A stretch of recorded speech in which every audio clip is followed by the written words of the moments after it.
Bapak Dr. K. Haji TB Rahmatullah Aziz MSI yang kami hormati, sebenarnya tugas kami sudah selesai.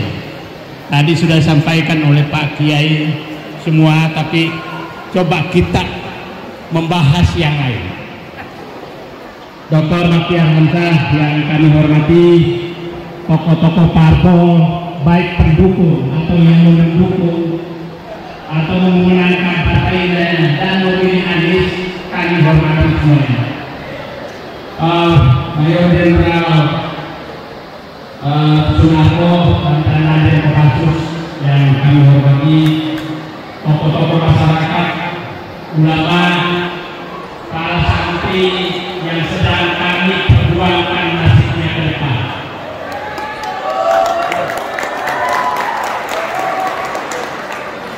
Pilpres kali ini saya menyatakan lebih strategis dari pilpres sebelumnya. Kenapa? Bukan hanya mencari presiden, tapi kami mencari orang yang bisa menyelamatkan bangsa ini. Karena selama 10 tahun bangsa ini sudah digiring ke jurang kehancuran. Nanti saya sampaikan angka-angkanya. Pada kesempatan ini saya ingin menyampaikan kenapa rezim ini harus diganti, supaya nanti Bapak dan Ibu menyampaikan ke tetangganya yang masih di jalan sesat agar masuk ke barisan kita untuk menyelamatkan bangsa ini. Yang kedua, siapa atau seperti apa atau pemimpin seperti apa yang dibutuhkan bangsa ini. Yang ketiga, apa saja yang harus diperbaiki agar bangsa ini selamat. Itu 3 hal yang saya ingin sampaikan. Dan saya harap kalau bisa direkam, dan kalau ada intel juga hadir di sini direkam juga untuk laporkan ke atasannya bahwa orang-orang di sini adalah orang yang ingin menyelamatkan bangsa, bukan menghancurkan bangsa. Pertama, rezim ini harus diganti. Ada 5 alasan kenapa rezim ini harus diganti. Rezim ini supaya jelas adalah rezim Joko Widodo, supaya clear, jangan bilang rezim ini. Kenapa rezim Joko Widodo harus diganti? 1, rezim ini telah membangkrutkan negara.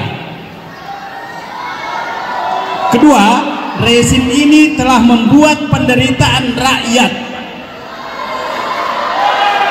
Yang ketiga, rezim ini telah membebani utang 3-5 generasi akan datang.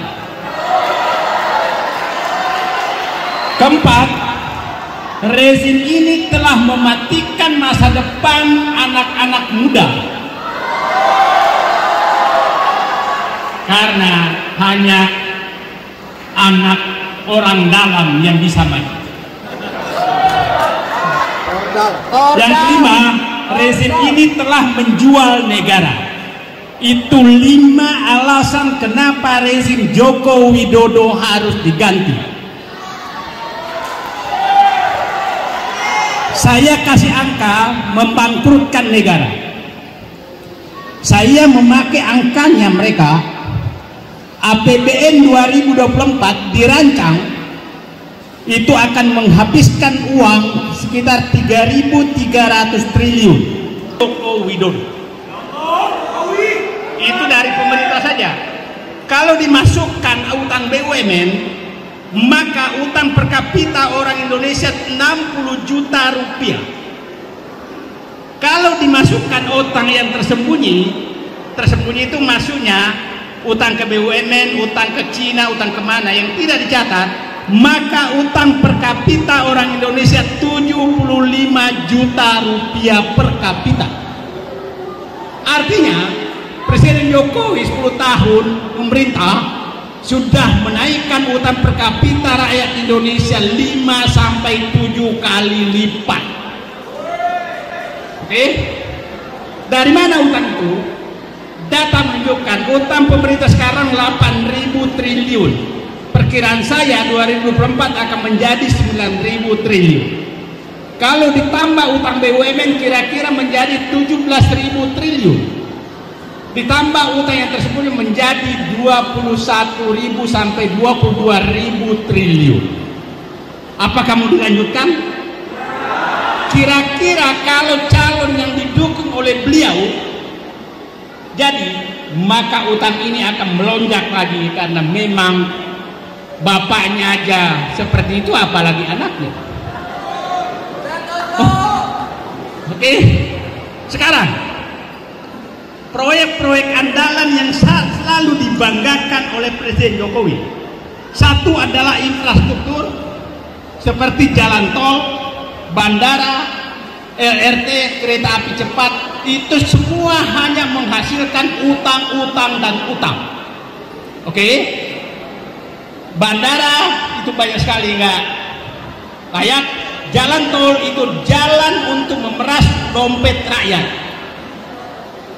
Jalan tol baru boleh dibantu kalau ada jalan alternatif tidak berbayar menuju ke sana. Jadi jangan Bapak bangga menuju ke tempat ini pakai jalan tol. Itu artinya memeras rakyat setiap saat, dan bukan tugas pemerintah membangun jalan tol. Tugas pemerintah adalah membangun jalan gratis, bukan jalan tol. Pemerintah yang membangun jalan tol dan jalan tol adalah pemerintah yang memang berdagang dengan rakyatnya. Itu kesimpulannya seperti itu. Ibu kota negara ini adalah nggak tahu lahir dari mana, mimpi atau apa, akan menghabiskan kira-kira 5.000 sampai 1.000 triliun. Terus buat apa? Nah, apa yang akan tinggal di sana adalah istana negara, presiden, menteri, ASN, TNI, Polri, dan orang-orang kaya yang diundang dari luar negeri untuk menempati ibu kota negara dengan HGUS 190 tahun. Terus apakah pemimpin yang menjual negeri ini kita bisa diam melihatnya? Kalau saya Muhammad Saidinu tidak akan diam. Terserah bapak-bapak semua, dan saya yakin semua di sini nggak akan diam. Oke, saya masuk ke yang lain. Saya menyatakan telah menjual negara. Pertama, hampir sebagian besar tambang yang ada seperti nikel, boksit, tembaga dan lain sudah diserahkan ke Cina dengan bungkus hilirisasi.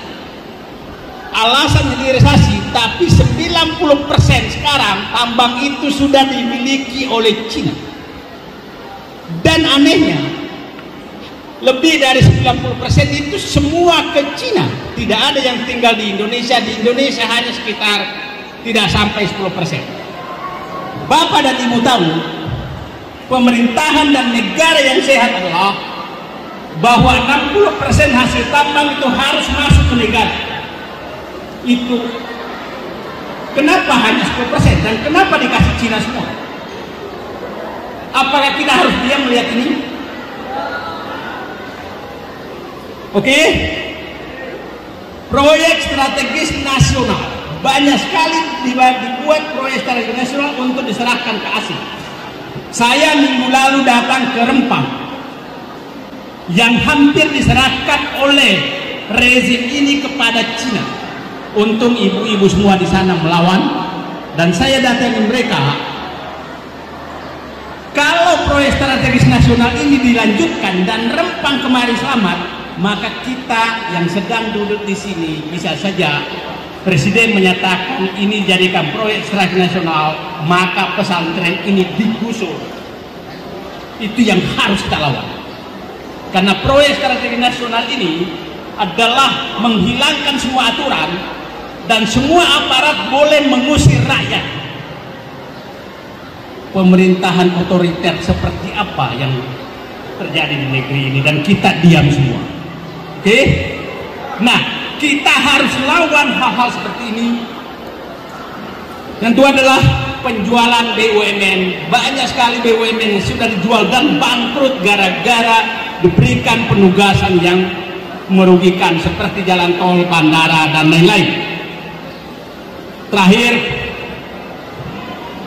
saya menyatakan pemimpin yang bisa memperbaiki negeri ini adalah pemimpin yang tidak suka berbohong dan tidak suka memberi janji-janji palsu. Tanamkan dalam diri kita, karena presiden ini awalnya berbohong dengan mobil SMK, maka kita semua kena getahnya. Orang tua saya menyatakan kebohongan adalah sumber segala kejahatan. Bapak bayangkan kalau seorang presiden berbohong, maka sumber segala kejahatan adalah di istana negara. Yang kedua, pemimpin yang mengangkat harkat dan martabat orang-orang miskin. Bukan pemimpin yang tiap hari hanya memikirkan untuk melempar oleh-oleh kepada rakyat miskin. Kita lihat kalau beliau berkunjung ke daerah, ia adalah melemparkan apapun yang ada di mobilnya kepada rakyat, termasuk melemparkan janji-janji palsu. Ini harus dihentikan. Pemimpin yang menghargai rakyat miskin, itulah yang kita butuhkan, bukan menjadikan rakyat miskin itu disogok mendapatkan suara. Oke, yang ketiga adalah pemimpin yang tidak menjadi penyembah oligarki. Bapak bisa bayangkan, ketua tim pemenangan, dua calon itu adalah satu ketua kadin, dua bekas ketua kadin. Artinya memang mereka udah rencana bagi-bagi dong. Tapi biasanya kita orang miskin semangatnya lebih kuat daripada orang kaya. Dan mari semangat ini kita satukan untuk menunjukkan kepada mereka, wahai para penguasa dan orang-orang kaya, kamu tidak boleh, tidak bisa membeli suara rakyat. Dan kami akan menunjukkan bahwa bahwa bangsa ini kami akan ambil alih dari tangan kalian yang mau menghancurkan bangsa hampir 10 tahun terakhir. Yang keempat adalah pemimpin yang betul-betul melawan korupsi dan tidak membangun dinasti. Bagaimana ceritanya seorang anak kecil tahu dia jadikan calon wakil presiden? Tidak masuk akal sama sekali. Saya berharap adik-adik santriwati santriwan yang tiap malam belajar sangat keras, mengangkat harkat dan martabat orang-orang miskin. Bukan pemimpin yang tiap hari hanya memikirkan untuk melempar oleh-oleh kepada rakyat miskin. Kita lihat kalau beliau berkunjung ke daerah, ia adalah melemparkan apapun yang ada di mobilnya kepada rakyat, termasuk melemparkan janji-janji palsu. Ini harus dihentikan. Pemimpin yang menghargai rakyat miskin, itulah yang kita butuhkan, bukan menjadikan rakyat miskin itu disogok mendapatkan suara. Oke, yang ketiga adalah pemimpin yang tidak menjadi penyembah oligarki. Bapak bisa bayangkan, ketua tim pemenangan, dua calon itu adalah satu ketua kadin, dua bekas ketua kadin. Artinya memang mereka udah rencana bagi-bagi dong. Tapi biasanya kita orang miskin semangatnya lebih kuat daripada orang kaya. Dan mari semangat ini kita satukan untuk menunjukkan kepada mereka, wahai para penguasa dan orang-orang kaya, kamu tidak boleh, tidak bisa membeli suara rakyat. Dan kami akan menunjukkan bahwa bahwa bangsa ini kami akan ambil alih dari tangan kalian yang mau menghancurkan bangsa hampir 10 tahun terakhir. Yang keempat adalah pemimpin yang betul-betul melawan korupsi dan tidak membangun dinasti. bagaimana ceritanya seorang anak kecil tahu dia jadikan calon wakil presiden. Tidak masuk akal sama sekali. Saya berharap adik-adik santriwati santriwan yang tiap malam belajar sangat keras melawan arogansi kekuasaan dengan menunjuk anaknya yang kita tidak tahu ilmunya apa. Itu anak muda harus melawan, bukan bapak-bapak lagi yang harus melawan. Yang terakhir adalah pemimpin yang tidak emosional, memaki-maki kemana saja. Bapak dan ibu sekalian, terakhir saya ingin menyatakan pesan kepada intelijen yang hadir, sampaikan pesan kepada atasan Anda bahwa dari ruangan ini kami menyampaikan apabila aparat memihak atau tidak netral dalam pilpres ini, jangan salahkan kami semua kalau berubah menjadi kelompok perlawanan terhadap kezaliman.